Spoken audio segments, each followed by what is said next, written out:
परब्रह्म तस्मै श्री गुरवे नमः। कर्पूरगौरं करुणावतारं संसारसारं भुजगेन्द्रहारं सदा वसन्तं हृदयारविन्द्रे भवभवानी सहितं नमामि सद्गुरुं भवानी सहितं नमामि।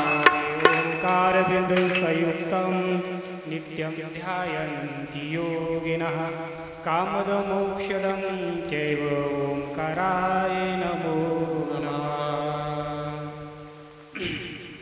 पंढरीधीश पांडुरंग परमात्मा ज्ञानाची राशी ज्ञानेश्वर माऊली शांतीचे सागर नाथ महाराजांनी वैराग्याचे खान तुकोबोरा ह्या सर्व संत मांडळींच्या आशीर्वादाने त्याचबरोबर राष्ट्रसंत सद्गुरू जनार्दन स्वामी असेल, त्याचबरोबर त्याच तोलामोलाचे संत परमपूजनीय माधवगिरीजी बाबा असेल किंवा त्याचबरोबर परमपूजनीय महेशगिरीजी बाबा असेल, या सर्व संत महापुरुषांच्या शुभ चिंतनेतून त्याचबरोबर आपल्या गावातील ज्येष्ठ असे वारकरी मंडळी असेल, आपल्या गावातील जे जनार्दन भक्त मंडळ असेल आदी करून सर्वांच्या सहकार्यातून ह्या ठिकाणी दर शनिवारी ह्या ठिकाणी शनिवाराच्या निमित्तानं हनुमान चालीसाचा पाठ जो आहे तो ह्या ठिकाणी करीत राहतोय।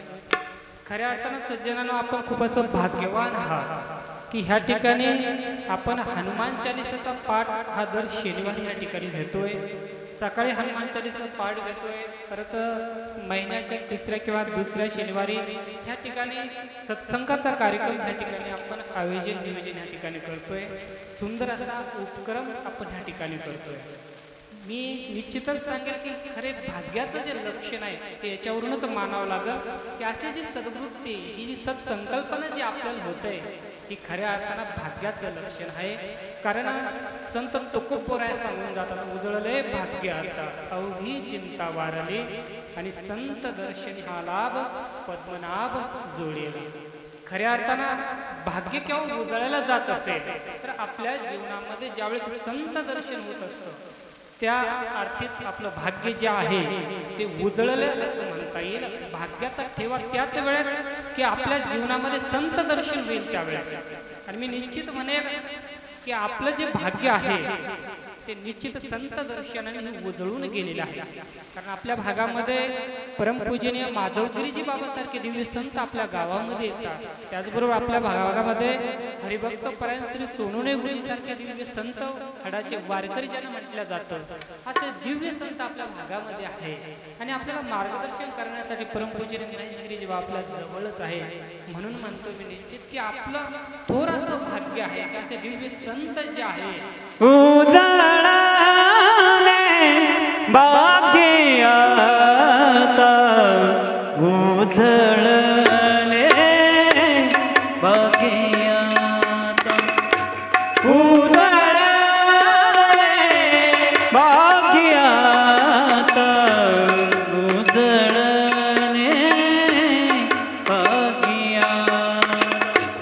उजळले भाग्यात उजळले उजळले भाग्यात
संत दर्शनी हाला. सांगतोय तुम्हाला की खरे आपलं भाग्य आहे की असे दिव्य संत आपल्या भागामध्ये आपल्याला लाभलेले आहेत. आणि आद्य शंकराचार्य सुद्धा सांगून जातात की दुर्लभोत्र दैवानुग्रह हेतुकम मनुष्यत्व मुमुक्षत्व महापुरुष संश्रय. की संत जीवनामध्ये दुर्मिळ आहे आणि ती संत संगत जी आहे ती आपल्याला लाभलेली आहे. काय करतात बरे संत? आपल्या जीवनामध्ये आल्याच्या नंतर आपल्याला अंतःकरणामध्ये कर्तुम अकर्तुम अन्यथा कर्तुम ह्याद्वारे आपल्याला सन्मार्गाला लावण्याचं काम जे आहे हे दिव्य संत आपल्याकडून करून घेत असतात. आणि म्हणून आपण ह्या ठिकाणी दर शनिवारी ह्या ठिकाणी हनुमान चालीसाचं जे नियोजन केलेलं आहे ते अत्यंत अत्यंत स्तुत्य असा उपक्रम ज्यात आज तरुण मंडळीने ह्या ठिकाणी आयोजित केलेला आहे. दर शनिवारी आपण ह्या ठिकाणी हनुमान चालीसा पाठ घेतोय. खरं सांगू काही उपासना अशी असतात की ती योग्य पर्व काळावरच करणं योग्य राहत असते. कारण ती आपल्याला त्या काळी त्यावेळी ज्यावेळेस आपण करतोय त्यावेळेस ते आपल्याला ती फलदायी ठरत असते. आपण बघा आपल्या हिंदू संस्कृतीमध्ये अनेक देवी देवतांचं नियोजन आपण बघतोय. खूप असं नियोजन आहे. आपल्याला जर कधी आपण देवीचे उपासक असाल तर आपण महिन्यात जर कधी पाहिलं तर आपण अनेक देवदेवतींची उपासना जी आहे आपल्या हिंदू संस्कृतीमध्ये सांगितलेली आहे. आपण जर कधी देवीची उपासक जर कधी असेल तर आपण मंगळवारी आपण उपासना करू शकतो. कारण ती अधिक फलदायी त्या दिवशी आपल्याला ठरू शकते. त्याच्यासाठी आश्विन महिना आणि मंगळवार हा आपल्या हिंदू संस्कृतीने आपल्याला घालून दिलेला आहे. आपल्याला जर गणपतीची उपासना करायची असेल तर भाद्रपद महिना आहे आणि चतुर्थी हा दिवस आपल्याला संस्कृतीने आपल्याला सांगून दिलेला आहे. आपण जर विष्णू परमात्म्याचे पांडुरंगाचे उपासक जर कधी असेल तर आपल्यासाठी आषाढ महिना आहे आणि एकादश पर्व काळ आहे. आपण जर कधी भगवान शंकराचे उपासक असेल तर श्रावण महिना आहे किंवा त्यासाठी वार कोणता असेल तर सोमवार आहे. आणि आपण जर कधी हनुमंतरायाचे उपासक असेल तर आपण शनिवारी जे आहे किंवा शनी अमावस्येच्या दिवशी आपण भगवान हनुमंतरायाची उपासना जी आहे ती आपण जर केली तर अनंत ती फलदायी ठरते. आणि अगदी त्याच पर्व काळावर आपण ह्या ठिकाणी हनुमान चालीसा पाठ घेतोय. बघा कारण का सांगतोय तुम्हाला, आपण जर कधी हरभरा कधी पावसाळ्यामध्ये जर कधी पेरणी केली तर आपल्याला माहिती आहे पावसाळ्यामध्ये ते येऊ शकत नाही. आपल्याला ते हिवाळ्यामध्येच लावा लागेल. त्या पद्धतीनं उपासना जर कधी आपल्याला करायची असेल तर योग्य काळावर जर कधी आपण केली अर्थात हनुमान चालीसाची जर कधी आपण पाठ शनिवारी जर कधी घेतला तर निश्चित ते फलदायी ठरत आहे. आणि म्हणून आपण ती उपासना ह्या ठिकाणी करतोय. त्या अनुषंगाने ह्या ठिकाणी आज त्या पर्व काळात सत्संगाचा कार्यक्रम ह्या ठिकाणी आयोजित केलेला आहे. ह्या ठिकाणी हरिभक्त परायण सुंदर असे वारकरी संप्रदायाचा ध्वजा आपल्या खांद्यावर घेऊन चालणारे आपले दादा ह्या ठिकाणी आहेत. गायकी महाराज ह्या ठिकाणी आहेत. जनार्दन स्वामीचा ध्वजा आपल्या गावातील तरुण मंडळी घेऊन अवघ्या गावामध्ये परिसरामध्ये ही मंडळी घेऊन येत आहेत. आणि जवळपास 25 वर्षापासून सावरगावाची प्राणप्रतिष्ठा झाल्यापासून किंवा त्या अगोदरही सुद्धा आमच्या गावाचा खऱ्या अर्थानं नागेश्वराचा प्रचार प्रसार कोणी केला असेल तर आमचे प्रवीण महाराज आहेत, कृष्णा महाराज आहेत, भगवान डवळे आहेत. ते ह्या ठिकाणी आलेले परंतु ह्या मंडळीनं जनार्दन स्वामीचा कार्याचा प्रचार प्रसार यांनी ह्या ठिकाणी केलेला आहे. असे सर्वांच्या सहकार्यातून ह्या ठिकाणी आज सत्संगाला ह्या क्षणाला आपण ह्या ठिकाणी बसलेलो आहोत. म्हणून सत्संगासाठी एक भगवद्गीतेचा श्लोक घेऊ आणि आपली सेवा ज्ञानेश्वर माऊलीच्या चरणी, पांडुरंगाच्या चरणी, हनुमंतरायाच्या चरणी समर्पित करू. भगवान श्रीकृष्ण परमात्मा भगवद्गीतेमध्ये सांगतात 8व्या अध्यायामध्ये 14व्या श्लोकामध्ये सांगतात अनन्यचेता सततं यो मां स्मरति नित्यशः तस्याहं सुलभं पार्थ नित्ययुक्तस्य योगिनः. भगवान श्रीकृष्ण परमात्मा श्लोकामध्ये भगवंतापर्यंत जाण्याचा एक टप्पा ह्या ठिकाणी सांगतायत. त्याचा यथोचितपणे अर्थ काय आहे तोही मला सांगता यावा आणि त्याचा गर्भ काय तोही सुद्धा तुम्हाला ग्रहण करता यावा.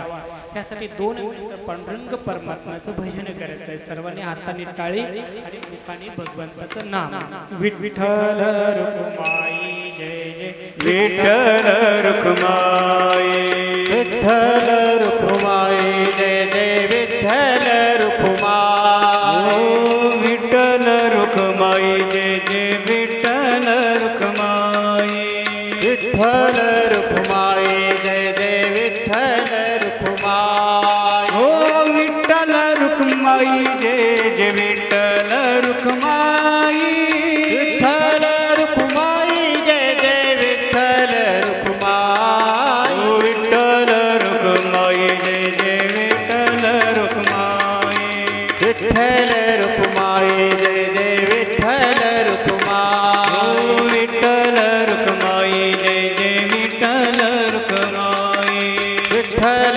रुक्माई जय जय विठ्ठल रुक्माई तर सज्जन भगवंत ह्या ठिकाणी आपल्याला मार्गदर्शन ह्या ठिकाणी करतात बघा.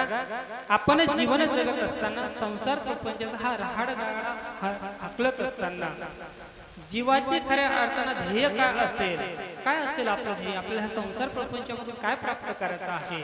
आपण जर विचार करून जर कधी पाहिलं तर सगळ्यांना हेच वाटेल की काही नाही, मला काही लागत नाही, मला काही लागत नाही, मला फक्त सुख लागते, सुख लागतं. प्रत्येकाच्या अंतःकरणामध्ये हीच भावना आहे, मी सुखी व्हावं, मी सुखी व्हावं. संसार हा रहाडगाडा आपण हाकलतोय, परंतु अंतःकरणामध्ये आपण झाकून बघा, आपल्याला एकच पाहिजे. काय पाहिजे? आपल्याला सुख पाहिजे.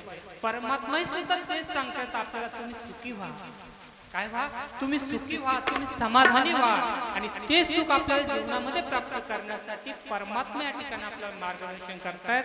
ते सांगतात तुम्हाला जर सुखी व्हायचं असेल, तुम्हाला चिर शांतीला प्राप्त करायचं असेल, त्या आनंद सुख परमात्माला प्राप्त करायचं असेल तर मार्ग या ठिकाणी सांगतात अनन्य चेता सततम.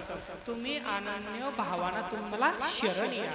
तुम्ही मला जर कधी शरण आला तर मी तुम्हाला तशाहान सुलभ पार्थ.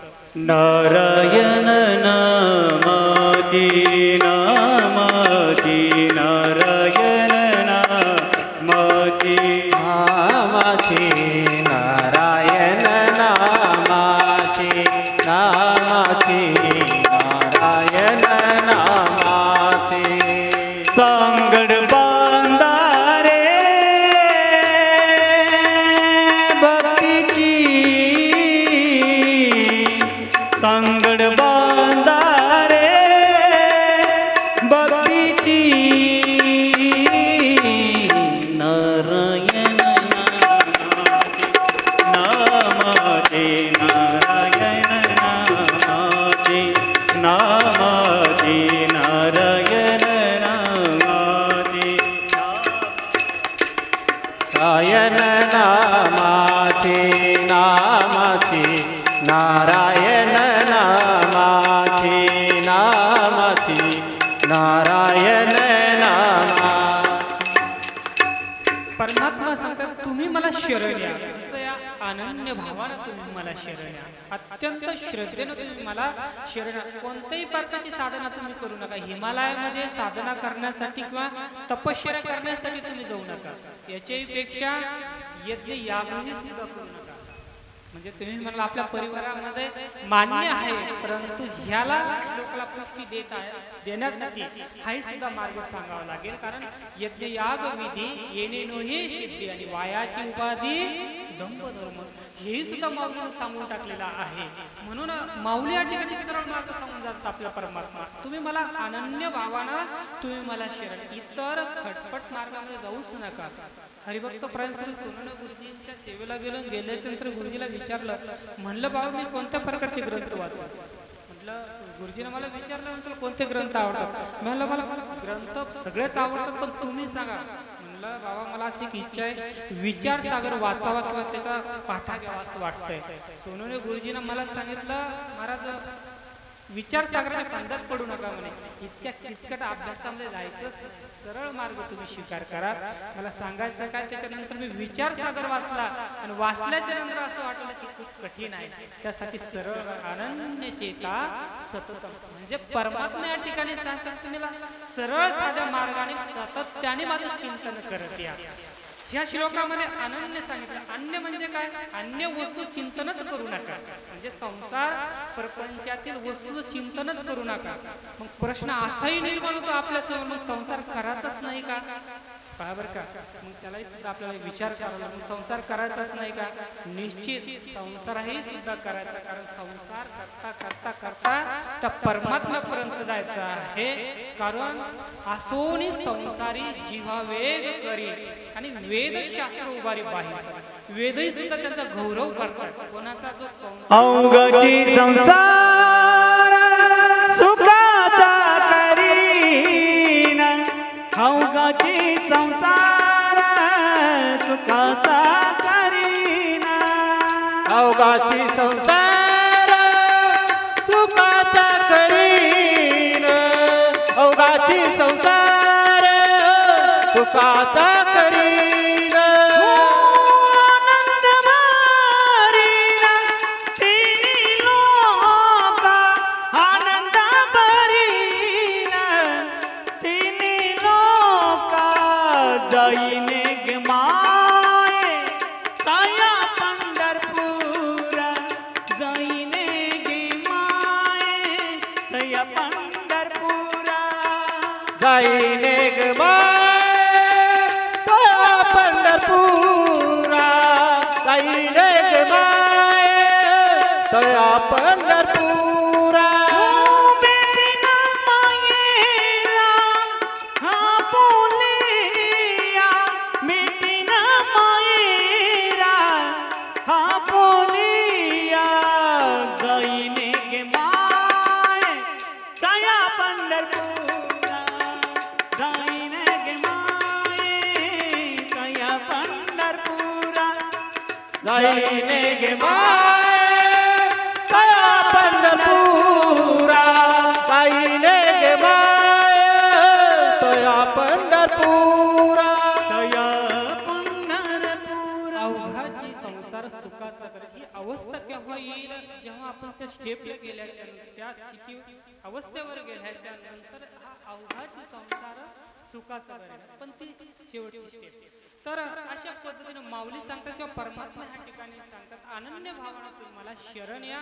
मी सांगतात संसार करायचा. संसार करून आपल्याला परमात्मा जो आहे किंवा परमार्थ जो आहे तो आपल्या साधाचा आहे. संसारामध्ये राहायचं आहे, परंतु सातत्यानं चिंतन त्या परमात्म्याचं आपल्याला ह्या ठिकाणी करायचं आहे. आपण रामायण आपण ऐकलंय, कथा आपल्या गावामध्ये ह्या ठिकाणी बऱ्याच वेळ झाली सुद्धा असेल. राम रावण युद्ध त्या ठिकाणी संपन्न झालं. सीतामायाचा शोध रावणाने किंवा हनुमंतरायाने लावला. हनुमंतराय लंकेमध्ये गेले. लंकेमध्ये जाऊन हनुमंतरायाने सांगितलं प्रभू रामचंद्राला की अशोक वनामध्ये त्या ठिकाणी पार्वती सीतामाया त्या ठिकाणी आहे.